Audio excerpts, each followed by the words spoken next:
सर्वम शिवमयम शिवानंता शिवकृपानंता।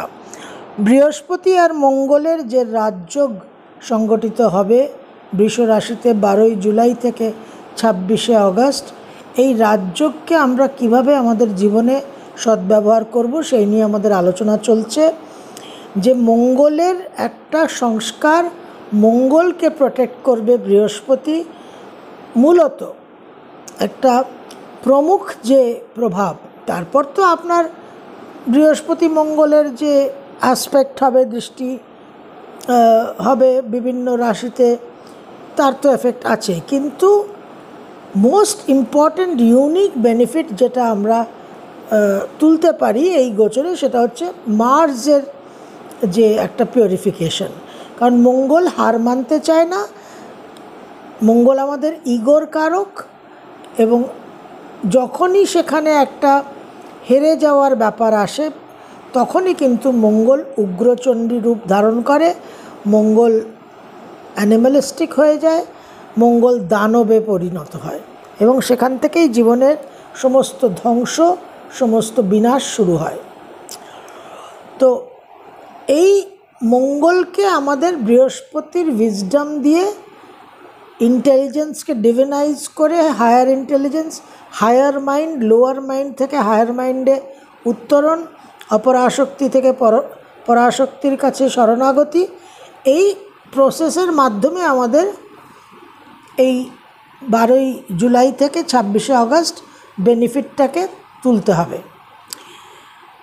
আগের ভিডিওতে আপনাদের সঙ্গে রজার ফেডারারের উক্তি আলোচনা করেছি, হাউ থিংস ওয়ার্ক, এবং বৃহস্পতির প্রোটেকশনটা ইজ থ্রু উইজডম।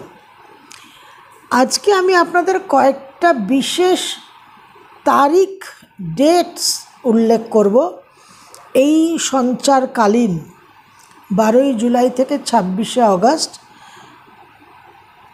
আমরা 6টা মঙ্গলবার আর 6টা বৃহস্পতিবার পাচ্ছি। তো মঙ্গল আর বৃহস্পতির আমরা জানি সাপ্তাহিক দিন হিসেবে মঙ্গলবার আর বৃহস্পতিবার হচ্ছে তাদের নির্দিষ্ট বার।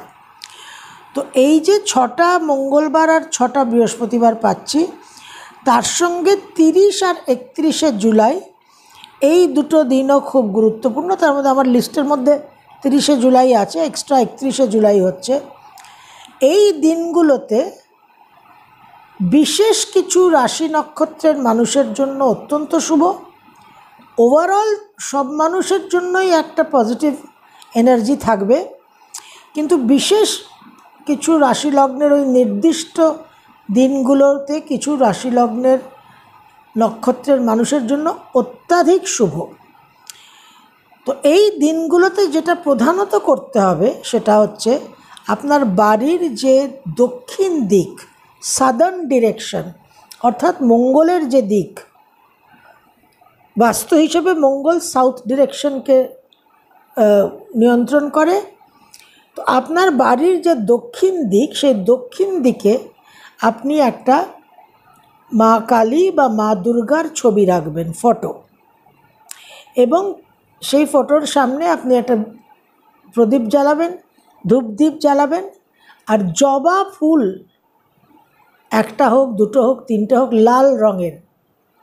যদি হলুদ জবা পান তাহলে তো কথাই নেই, তাহলে একটা লাল আর একটা হলুদ জবা। আর যদি শুধু লাল জবা পান তাহলে শুধু লাল জবা, শুধু হলুদ জবা পেলে শুধু হলুদ জবা, লাল জবাটা সবচেয়ে কমন। তো বাড়ির দক্ষিণ দিকে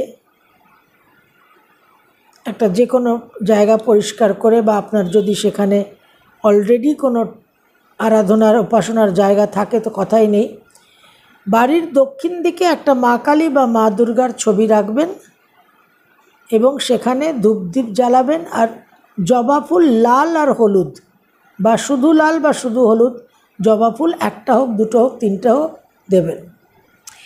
এটা আপনারা শুরু করবেন 16 জুলাই থেকে এই প্রসিজিওরটা, এবং যে কটা ডেট বলবো সেই ডেটে অবশ্যই করবেন। রোজ করতে পারলে তো কথাই নেই, কিন্তু বিশেষ করে কয়েকটা দিন আছে যেটা খুব গুরুত্বপূর্ণ, সেই দিনগুলো করাটাই প্রয়োজন। এবং এই তারিখগুলোতে একটা বিশেষ ডায়েট ফলো করবেন, অন্তত একবেলা। যে অন্ন আপনারা গ্রহণ করেন ভাত, সেই অন্ন গ্রহণ করবেন, সঙ্গে মুগ ডাল আর মুসুর ডালটা মেশাবেন। সাধারণত আমরা মুগ ডাল মুসুর ডাল আলাদা খাই, তো এই তারিখগুলোতে ডেটগুলোতে মুগ মুসুর ডাল মিশিয়ে ঘিতে একটু রান্না করবেন। মুগ মুসুর ডালটা সেদ্ধ করে নিয়ে, যেভাবে ডালের রান্নার যে পদ্ধতি, ডাল সেদ্ধ করে নিয়ে যখন ডালে ফোড়ন দেবেন, যাকে আমরা তড়কা বলি, তখন একটু টমেটো কুচিয়ে, একটু রসুন কুচিয়ে ঘিয়ের মধ্যে দিয়ে একটা ফোড়ন। মুগ মুসুর ডালকে আপনারা ফোড়ন দেবেন টমেটো আর রসুন দিয়ে, ঘিতে ফোড়ন দেবেন। এই যে মুগ মুসুর ডাল, এটা আপনারা অন্ন দিয়ে ভাত দিয়ে এই দিনগুলোতে দুপুরবেলা, দিনের বেলা, লাঞ্চ টাইম, মধ্যাহ্ন ভোজের সময় অবশ্যই গ্রহণ করবেন। এটা একদম মাস্ট। যদি আপনারা সঙ্গে আমিষ আহার গ্রহণ করেন, পার্টিকুলারলি মাছ, তাহলে সেই মাছকে আপনারা সর্ষে বাটা দিয়ে, আমরা যে মাছের ঝোল খাই, অবশ্যই সর্ষে বাটা দিয়ে সেই মাছের ঝোলটা খাবেন। যদি আপনারা আমিষ গ্রহণ না করেন, তাহলে সর্ষে বাটা দিয়ে যে কোনো একটা নিরামিষ তরকারি অবশ্যই তার সঙ্গে খাবেন। এই দিনগুলোতে, এই তারিখগুলো আপনাদের একটু আমি আগে বলে দিই। 16 জুলাই মঙ্গলবার, দশমী তিথি, বৃশ্চিক রাশিলগ্ন এবং বিশাখা নক্ষত্র। তো সব রাশি লগ্নের মানুষরাই করবেন। তার মধ্যে যাদের বৃশ্চিক লগ্ন বা রাশিতে জন্ম, যাদের বিশাখা নক্ষত্রে জন্ম, আর যাদের দশমী তিথিতে জন্ম, তারা অতি অবশ্যই করবেন, তাদের জন্য ভুল না হয়। 18 জুলাই বৃহস্পতিবার, যাদের দ্বাদশী তিথিতে জন্ম, যাদের বৃশ্চিক রাশি বা লগ্নে জন্ম, আর যাদের জ্যেষ্ঠা নক্ষত্রে জন্ম। 23 জুলাই মঙ্গলবার, মকর লগ্ন রাশি, ধনিষ্ঠা নক্ষত্র আর দ্বিতীয়া তিথি। 25 জুলাই বৃহস্পতিবার, পঞ্চমী তিথি, কুম্ভ রাশি বা লগ্ন, পূর্ব ভাদ্রপদ নক্ষত্র। 30 জুলাই মঙ্গলবার, দশমী তিথি, কুম্ভ রাশি বা লগ্ন, কৃত্তিকা রাশি বা লগ্ন, আর কৃত্তিকা নক্ষত্র, বৃষ রাশি বা লগ্ন। 1 আগস্ট বৃহস্পতিবার, দ্বাদশী তিথি, মিথুন রাশি বা লগ্ন, মৃগশিরা নক্ষত্র। 6 আগস্ট মঙ্গলবার, দ্বিতীয়া তিথি, সিংহ রাশি বা লগ্ন, মঘা নক্ষত্র। 8 আগস্ট বৃহস্পতিবার, চতুর্থী তিথি, কন্যা রাশি বা লগ্ন, উত্তর ফাল্গুনী নক্ষত্র। 13 আগস্ট মঙ্গলবার, অষ্টমী তিথি, বৃশ্চিক রাশি বা লগ্ন, বিশাখা নক্ষত্র। 15 আগস্ট বৃহস্পতিবার, দশমী তিথি, বৃশ্চিক রাশি বা লগ্ন, জ্যেষ্ঠা নক্ষত্র। 20 আগস্ট 20 আগস্ট মঙ্গলবার, প্রতিপদ তিথি, কুম্ভ রাশি বা লগ্ন, ধনিষ্ঠা নক্ষত্র। 22 আগস্ট বৃহস্পতিবার, চতুর্থী তিথি, মীন রাশি বা লগ্ন, উত্তর ভাদ্রপদ নক্ষত্র। তার সঙ্গে 31 জুলাইটা অ্যাড হচ্ছে। এই যে রাশি লগ্ন তিথি বললাম, ধরুন ফর এক্সাম্পল আমরা যদি 22 আগস্ট ধরি, তাহলে 22 আগস্ট আমরা মীন লগ্ন রাশি পাচ্ছি, উত্তর ভাদ্রপদ নক্ষত্র পাচ্ছি, চতুর্থী তিথি পাচ্ছি। তো 22 আগস্ট মীন রাশির জন্য খুব গুরুত্বপূর্ণ হয়ে যাবে, কারণ আপনাদের 7.5 চলছে। উত্তর ভাদ্রপদ নক্ষত্রের জন্য অত্যন্ত গুরুত্বপূর্ণ হয়ে যাবে যাদের রাশি বা লগ্ন উত্তর ভাদ্রপদ নক্ষত্রে, কারণ আপনাদের নক্ষত্রের উপর দিয়ে এখন রাহু পাস করছে। তাহলে শুধুমাত্র মঙ্গল বৃহস্পতির এই সঞ্চার নয়, আপনারা এক্সট্রা কিন্তু 7.5 ঢাইয়া এবং রাহুর যে প্রভাব তারও কিন্তু একটা আপনারা এফেক্ট পাবেন, তার জন্যও কিন্তু আপনারা রিলিফ পাবেন।